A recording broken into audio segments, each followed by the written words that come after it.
Hello friend, आज हम आपको मोहिनी एकादशी व्रत में सुनी जाने वाली ग्यारस माता और एकादशी माता की कहानी सुनाने जा रहे हैं। तो प्रेम से बोलिए ग्यारस माता एकादशी माता की जय। एकादशी के दिन इन कथाओं का श्रवण करने से सुख सौभाग्य में वृद्धि होती है। एकादशी का व्रत अपने आप में विशेष पावन पवित्र है। जो भी व्यक्ति इन पावन अवसरों पर इन कथाओं का श्रवण करता है उसके जीवन की सारी समस्या अपने आप ही धीरे धीरे समाप्त होने लगती है। तो कथा शुरू करते हैं। किसी नगर में एक बूढ़ा ब्राह्मण रहता था। उसकी पत्नी का पहले ही स्वर्गवास हो चुका था। उसने अकेले ही दुख सहते हुए अपने बेटे को पाला था। जब बेटा बड़ा हुआ तो उसने संस्कारी बहू देखकर लड़के का विवाह किया। ब्राह्मण शुरू से ही ग्यारस माता का व्रत करता था। जब ग्यारस का दिन आया तो उसने अपनी बहू से कहा, बेटा घर का काम करके तुम मुझे चाय बना देना। आज मेरा ग्यारस का व्रत है। मैं इस दिन केवल चाय ही पीता हूँ और कुछ नहीं खाऊंगा। बहू ने ब्राह्मण के कहे अनुसार घर की साफ सफाई करके ससुर के नहाने धोने के बाद पूजा पाठ करने के बाद चाय बनाने लगी। तभी पड़ोसन आ गई और कहने लगी कि मैं देखने आई थी कि नई बहू क्या कर रही है, तुम तो चाय बना रही हो। तब बहू ने कहा, हाँ आज पिताजी का ग्यारस का व्रत है, मैं उनके लिए चाय बना रही हूँ। पड़ोसन ने कहा, ठीक है मैं चलती हूँ। अब पड़ोसन चली गई और 12 बजे फिर आई तो वह फिर चाय बना रही थी। पड़ोसन ने कहा, तुम्हारे पिताजी क्या कर रहे हैं? तब उसने कहा, वह सामने वाले कमरे में हैं। वह फिर बहू से मिलकर चली गई। वह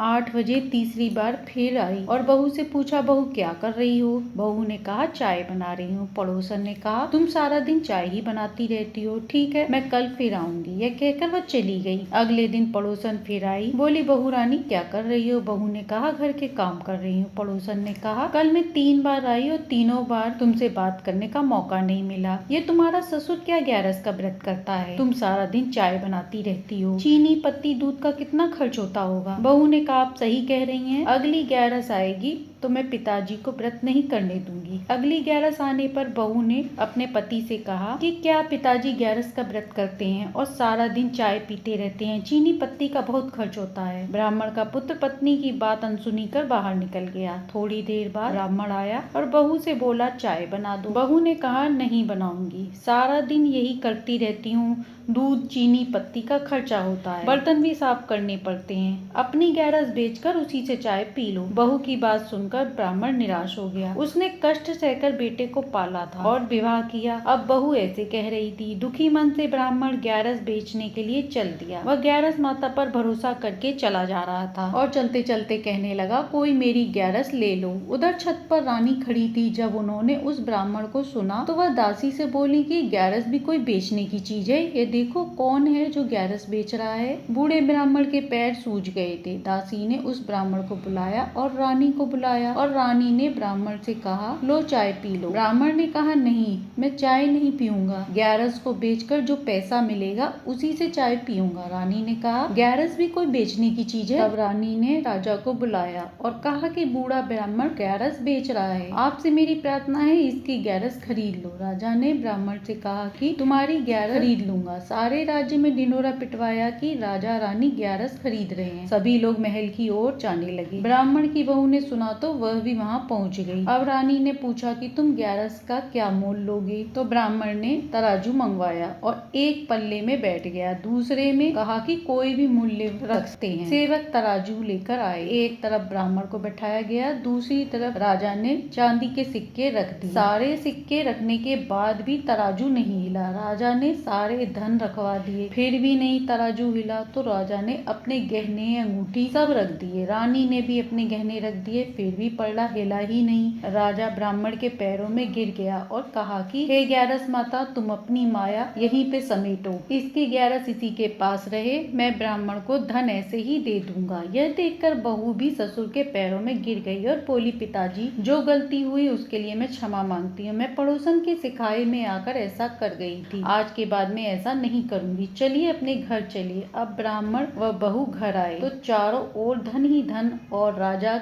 के दिए हुए धन से और धन हो गया। हे ग्यारस माता, जैसे आपने ब्राह्मण को दिया वैसे ही सबको देना। कहानी कहते सुनते हुकारा भरते सबके घर में सुख शांति समृद्धि देना। तो प्रेम से बोलिए ग्यारस माता की जय। अब सुनते हैं तुलसी माता की कहानी। एक समय की बात है, एक राज्य में एक राजा राज्य करते थे। उनकी बड़ी मन्नतों के बाद एक बेटा हुआ। राजा रानी उसे बड़े लाड़ प्यार से रखते। धीरे धीरे राजकुमार बड़ा होने लगा। उसके ब्याह की भी चिंता दोनों को सताने लगी। उन्होंने एक सुंदर कन्या कन्या देखकर राजकुमार का विवाह कर दिया। उनका समय अच्छे से व्यतीत हो रहा था, पर एक दिन राजा बीमार हो गए और परलोक सिधार गए। राजा की याद में रानी भी एक दिन परलोक सिधार गई। अब राजकुमार राजा बन गया, रानी बन गई। कुछ दिनों बाद उन्होंने एक पुत्री को जन्म दिया, पर जन्म देने के बाद ही कुछ दिनों बाद ही रानी भी स्वर्ग सिधार गई। अब राजा अकेला हो गया। अब वह लड़की की देखभाल करने लगा। इसी तरह 10 दिन व्यतीत हो गए, पर वह सोचने लगा राजकाज संभाले या लड़की की देखभाल करे। मंत्री ने उसे समझाया, महाराजा आप दूसरा विवाह कर लें, जिससे आपकी बेटी भी पल जाएगी। राजा को मंत्री की सलाह अच्छी लगी। राजा की दूसरी शादी हो गई। दूसरी रानी राजा की बेटी सुमन को अच्छी तरह नहीं रखती थी, वह उससे चिढ़ती थी। सुमन अभी बहुत छोटी थी, वह उसे भूखा रखती।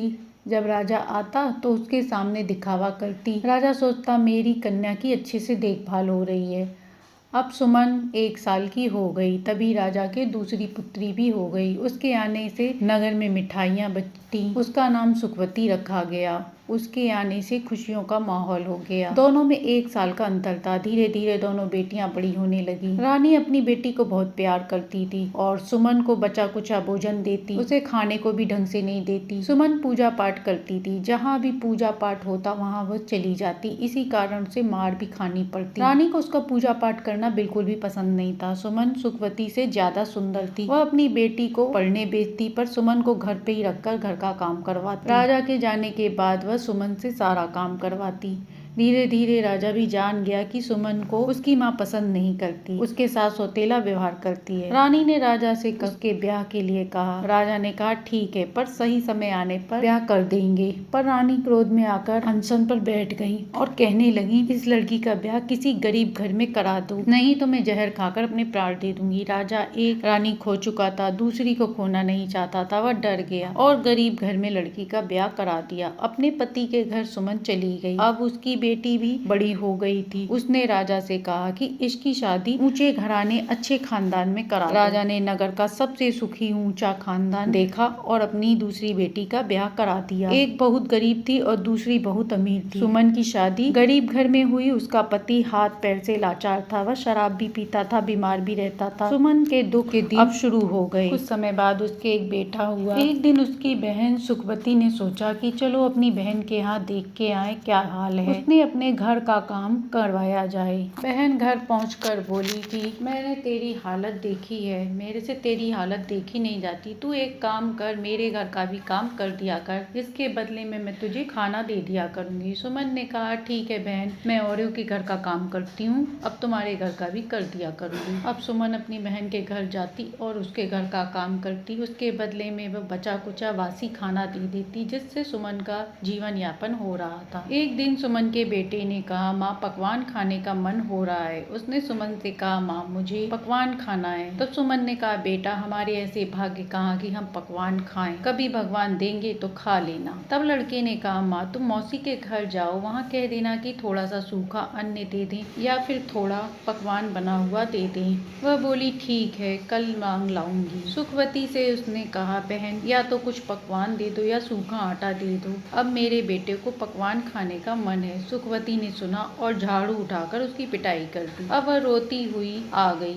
आज तो उसे बासी खाना भी नहीं मिला। वह घर पर आ गई। उसका बेटा आया और बोला माँ आज मौसी ने पकवान नहीं दिया। उसकी माँ ने उसे गले लगाकर जोर जोर रोने लगी और बोला माँ मुझे भूख नहीं है, तुम आराम करो। दोनों माँ बेटे भूखे प्यासे ही सो गए। उसने सोचा अब मैं बहन के घर नहीं जाऊंगी, जंगल से लकड़ियाँ लाकर बेचूंगी, जिससे जो पैसा आएगा वह उसी से काम करूँ। वह तुलसी मैया को सींचकर जंगल की तरफ चली गई। रास्ते में एक गाय मिली, उसके बच्चा होने वाला था। वह बोली बहन तुम मेरी मदद कर दो। सुमन गाय की पीठ पर हाथ फैलाने लगी, जिससे उसकी प्रसव पीड़ा में आसानी हो गई। थोड़ी दूर आने पर उसने देखा एक नागिन खड़ी है। वह डर गई तो उसने कहा तुम डरो मत बहन, मेरे केचुली निकालने में मेरी मदद कर दो, मुझे बड़ी परेशानी हो रही है। तब सुमन ने कहा मैं तुम्हारी मदद तो कर दूंगी, पर तुम मुझे खा गई तो मेरा बेटा घर पर अकेला लिए, उसका क्या होगा। तब नागिन ने कहा तुम मेरी मदद करोगी तो मैं तुम्हें डसूंगी नहीं। नागिन ने भी उसे खूब आशीर्वाद दिया। सुमन जंगल की ओर गई तो देखा एक तुलसी के पेड़ के पास एक बुढ़िया माई बैठी है और राह देख रही है। सुमन ने कहा माँ क्या परेशानी है तुम्हें। बुढ़िया माई बोली मैं बहुत परेशान हूँ बेटी। सुमन ने उनके हाथ पैर दबाए। इससे बुढ़िया माई प्रसन्न होकर एक थैला दिया। सुमन ने मना किया पर बुढ़िया माई ने कहा इसमें हाथ डाल, जितना आए उतना निकाल लेना। उसने सोचा खाने पीने का कोई सामान होगा। सुमन ने हाथ डाला तो सोना चांदी निकला। बुढ़िया माई ने कहा यह थैला लेकर जा, अपने और अपने बेटे का इससे लालन पालन कर। अब रास्ते में वापस आते समय थैला लेकर वह आने लगी तो रास्ते में नागिन मिली। उसने कहा बहन तुमने मेरी बहुत मदद की, मैं तुम्हें नागमणि दे रही हूँ, इससे तुम्हें कभी भी अन्न धन की कमी नहीं होगी। सुमन खुश हो गई। आगे आने पर उसे गाय मिली। गाय ने कहा बहन तुमने मेरी बहुत मदद की, मैं तुम्हारे साथ चलूंगी। सुमन ने गाय को अपने साथ ले लिया। जैसे ही वह अपने घर में गई, घर महल में हो गया। अब उसने नौकर चाकर रख लिए। अब उसके रानियों जैसे ठाट बाट हो गई। सुखवती ने सोचा बहन के घर जाकर देख लिया जाए, 2 दिन से वह काम पर क्यों नहीं आई। उसने वहां जाकर देखा बहन के ठाट बाट हो रहे हैं। तब उसने पूछा आजकल तुम काम करने नहीं आ रही हो। तब सुमन ने कहा एक काम कर बहन, तू ही मेरे घर झाड़ू पोछा लगा जा। तू मुझे बासी देती थी पर मैं तो तुझे ताजा खाना दूंगी। यह बात से वह तिलमिला उठी और झूठी मुस्कान निकाल कर बोली अरे बहन गुस्सा मत करो, सच सच बताओ इतना माल कहाँ से ऐंठ कर लाई हो। सुमन बोली मैंने तो कहीं से नहीं ऐंठा, मुझे तो तुलसी माता की कृपा हुई है। बहन बोली सच सच बताओ नहीं तो राजा से शिकायत कर दूंगी, सूली पर चढ़वा दूंगी। सुमन ने बताया जब तूने मुझे मारा तो मैं जंगल की तरफ गई, वहाँ मुझे गाय नागिन और बुढ़िया माई मिली, सभी ने मेरी मदद की। अब सुखवती के मन में लालच आ गया। अगले दिन सुखवती भी फटी साड़ी पहनकर जंगल में चली गई। जंगल में उसे एक शेर दहाड़ता दिखाई दिया। सुखवती डर गई, वह जान बचाकर भागी। आगे आने पर नागिन मिली। नागिन फुसकारती हुई नजर आई, वह वहाँ से भी जान बचाकर भागी। सुखवती को लालच था, वह सुमन की तरह धन दौलत लेकर वापस लौटना की सोच रही थी। लालच में आगे बढ़ती जा रही थी। आगे बढ़ते हुए उसे बुढ़िया माई बैठी मिली। बुढ़िया माई कोई और नहीं साक्षात तुलसी माता थी। वह उनकी परीक्षा ले रही थी। उनने कहा बेटी जंगल में कोई दिखाई नहीं दे रहा, यह घड़ा जरा पकड़कर मुझे पानी पिला दो। वह डांट कर बोली मेरे पास इतना टाइम नहीं है कि जो मैं तुम्हें पानी पिलाऊं, मैं यहाँ किसी काम से आई हूँ। बुढ़िया माई चुप हो गई। बुढ़िया माई ने कहा अरे बेटा